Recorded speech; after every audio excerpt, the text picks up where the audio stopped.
Welcome everybody to Do the Work Sports. So here we are back at it. Let's get to this chaos that's breaking loose, that's havocing the Cleveland Browns.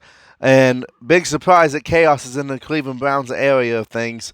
But after 1 year with Freddie Kitchens following the loss to the Cincinnati Bengals this past Sunday, the Cleveland Browns have decided to part ways with Freddie Kitchens. They did so later that evening. You can kind of tell in Freddie Kitchens' post-game interview after the game that he kind of knew that this was the final nail in the coffin. That he was not going to be able to be. He wasn't going to be there after this game. You could just kind of hear it in his voice, the way he went about answering the questions, and the way that he was bragging up his guys, as in the sense that he wasn't going to be there. Was bragging up the players.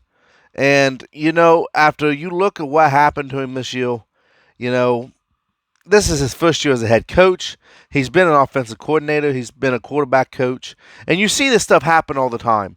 That you get these guys in now that they might be really good as a positions coach or whatever. They might be good at just making orders for the offense or just being a quarterback coach. They might be outstanding in that department, but when you throw more on top of that, you find out that maybe they're just not ready for that type of responsibility. That maybe they just don't have what it takes to be a head coach. Now, it's not a knock against guys like that. It's not a knock against Freddie Kitchens, but it is something to remember when you put these guys that's just generally been a positions coach, that you put into these positions. And, do I think they should have let him go? I don't know. I'm kind of back and forth on it. I'm kind of in the middle. I see why they let him go, but I also see why you maybe can give him another year. But when I really look at it, though, I do lean more towards letting him go. And here's a couple of things that I think led to his firing.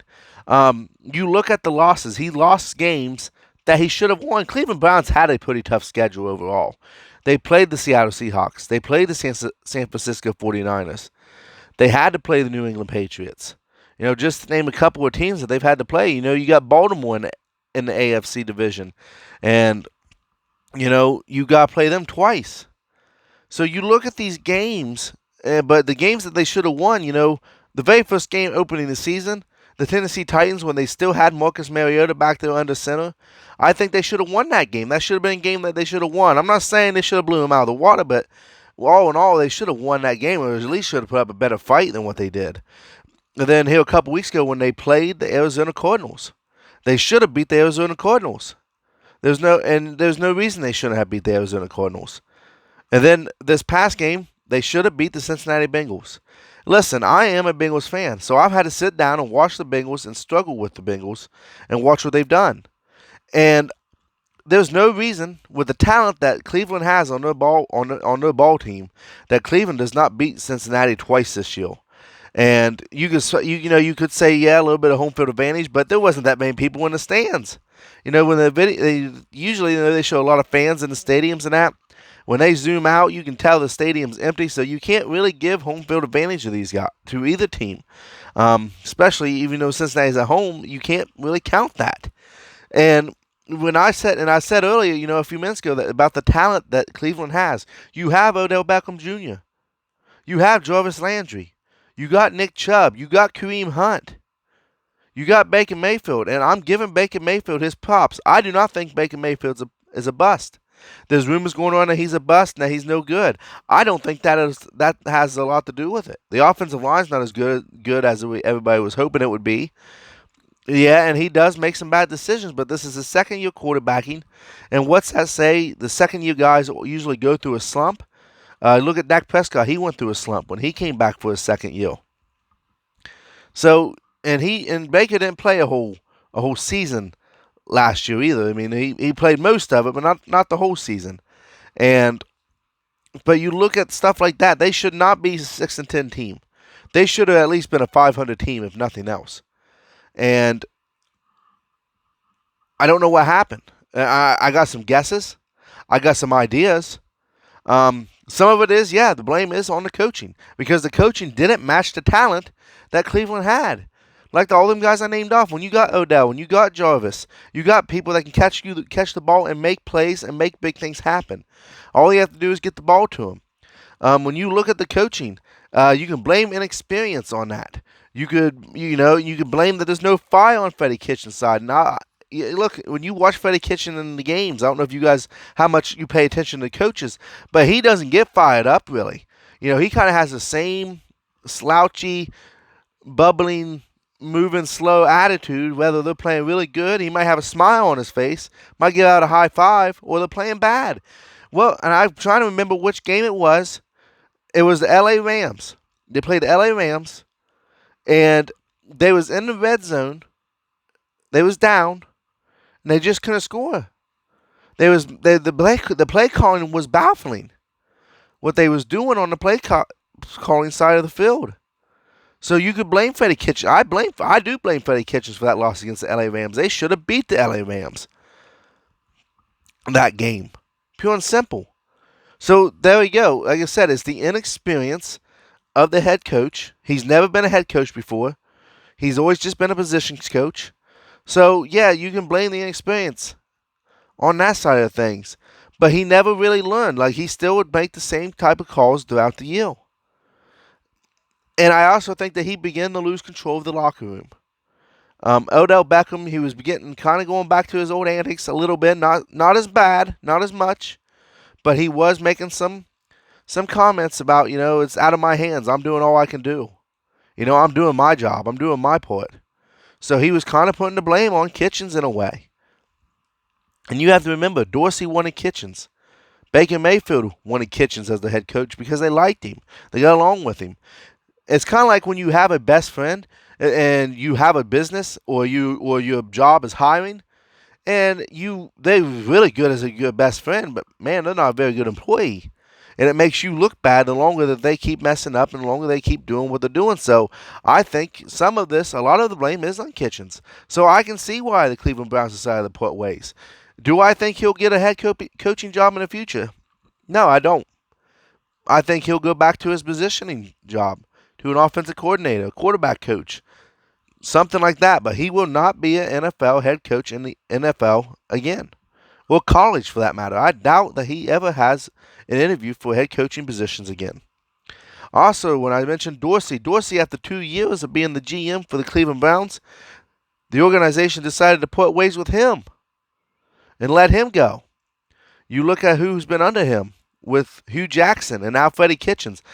2 sour tastes in the organization of the Browns. So they're just trying to start over with a clean slate, and this might be what Cleveland needs. I know a lot of people laugh at Cleveland, and Browns fans, if you're watching this, I feel for you. I gotta admit, I make my jokes, and you guys make your jokes.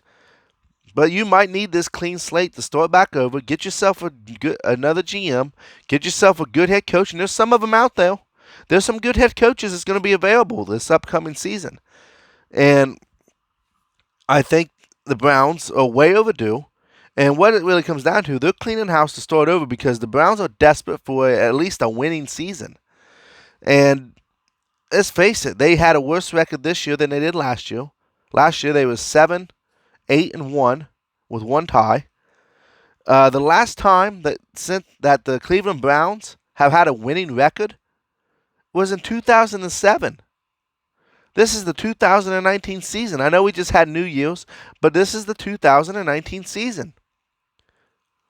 That's way too long of just having a losing record every single year.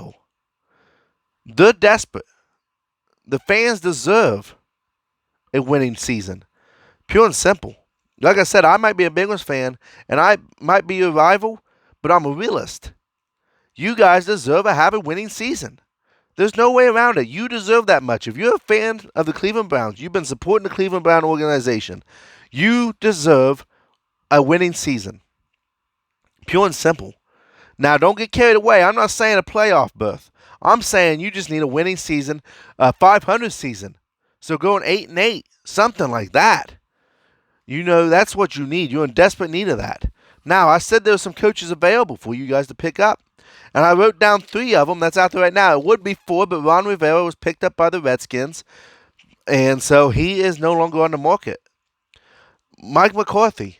And guys, it's a shame that Mike McCarthy is not a head coach in any place right now. What he did with the Green Bay Packers, he won a Super Bowl with them. They didn't have bad seasons with him. They did start going downhill there towards the end, and Aaron Rodgers kind of used a political power move, got rid of him. They wasn't seeing eye to eye there towards the end, and so it's a gosh darn crime that Mike McCarthy's not a head coach even in college football for that matter.